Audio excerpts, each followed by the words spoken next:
Hello guys, it's me Krong TV. Today's video, pag-uusapan natin ang top 10 strongest known member ng Otsutsuki clan. And what if si Naruto ay naging Otsutsuki at nagtungo sa castle o palasyo ng Otsutsuki? Sa tingin nyo guys, pang-ilan kaya siya sa pinakamalakas na Otsutsuki?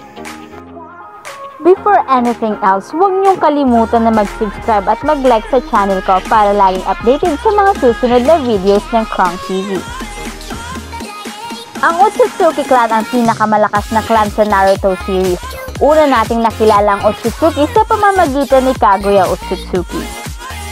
100 years nagpunta sa mundo si Kaguya kasama si Ishiki.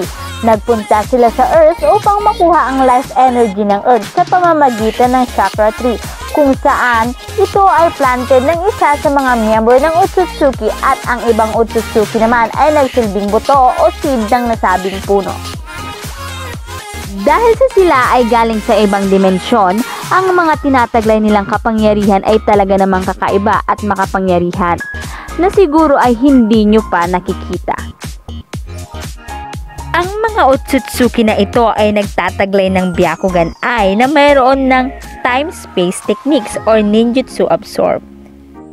Katulad ni Ishiki, siya rin ay nagtataglay ng time-space technique.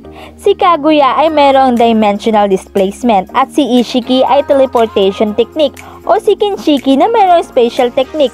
Kung mapapansin nyo, ang lahat ng technique na ito ay nakapaloob sa space and time technique.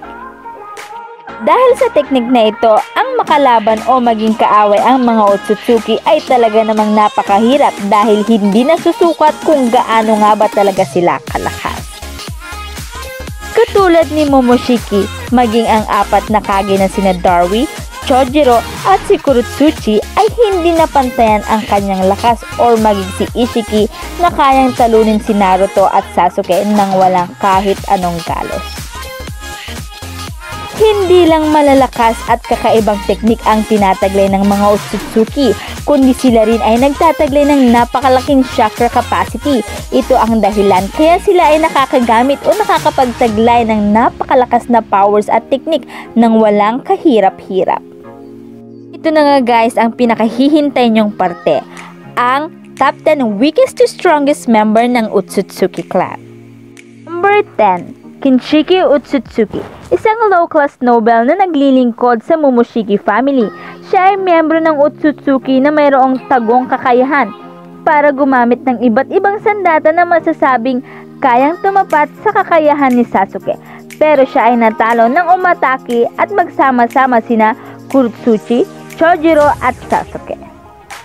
Ang kanyang mabilis na pagkatalo ay nagtulak sa kanya upang isakripisyo niya ang kanyang sarili upang maging source of strength ni Momoshiki.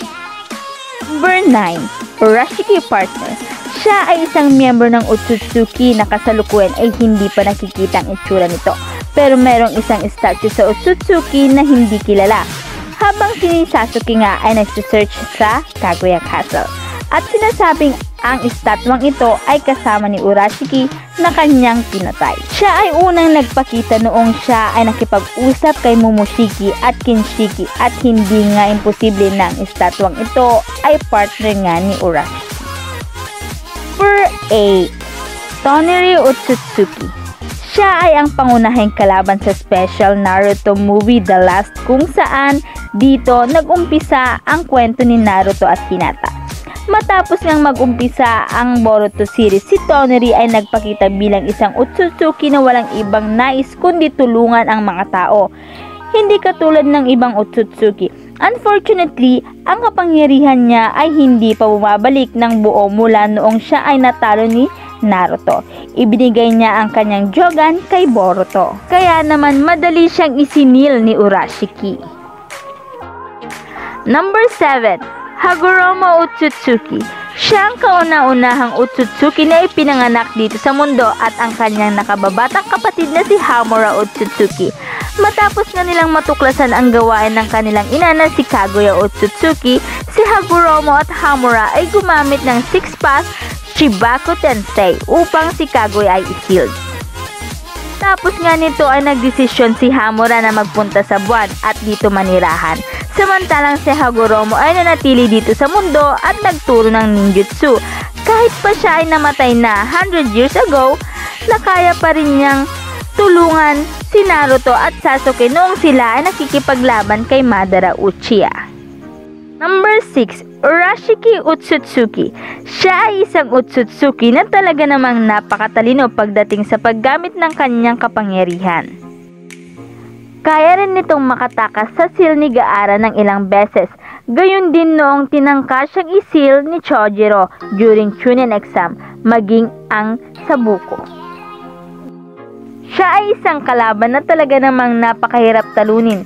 Sa hindi inaasahang pangyayari, nagawa nitong pantayan ang galing ni Sasuke using power of space-time at dalhin niya ito sa malayong lugar. Dahil sa kanyang kapabayaan at pangmamaliit sa kayang gawin ni Jiraiya, ay ang naging dahilan ng kanyang unang kamatayan. Ngunit matapos nito, siya ay muling nabuhay. Siya ay mas naging malakas pa kaysa sa una niyang ipinakita. Ngunit nagawa pa rin siyang talunin nina Naruto, Boruto at Sasuke sa tulong na rin ng Rasengan ni Jiraiya. Number 5. Kaguya Otsutsuki. Siya ang last enemy ng Naruto series.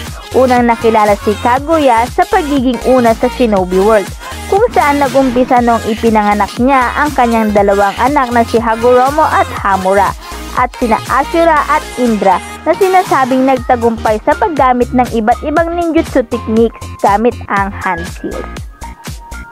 Bilang kauna-unahang Otsutsuki na nagpakita sa mundo, si Kaguya ay talaga namang napakalakas. Number 4. Momoshiki Otsutsuki. Gamit ng kanyang kapangyarihan na makapag-absorb at reverse ng teknik na ito, nagawa niyang atakihin at wasakin ang Konoha. Ngunit ang teknik na ito ay nagawang i-block ni Naruto, at dahil dito si Naruto ay nawalan ng malay at nagawa siyang kunin ni Momoshiki. Dahil sa kanyang angking galing, kung wala si Boruto ay natalo si Naruto at Sasuke, at kasama na rin ang iba pang mga Kage. Number 3. Ishiki Otsutsuki. Galing sa Upper Aristocrat, kasama siya ni Kaguya na nagpunta dito sa Earth.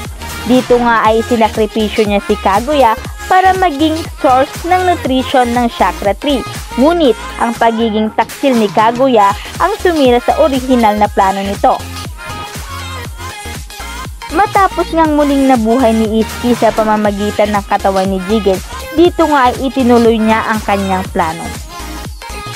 Sa tuwing tatangkain nga niyang muling i-plant ang Chakra Tree, lagi nitong nakakalaban si Naruto at Sasuke. Currently, si Naruto at Sasuke ay hindi makukumpara sa kalaban. Ang dalawang shinobi ay halos mamatay na matapos nitong makalaban si Ishiki.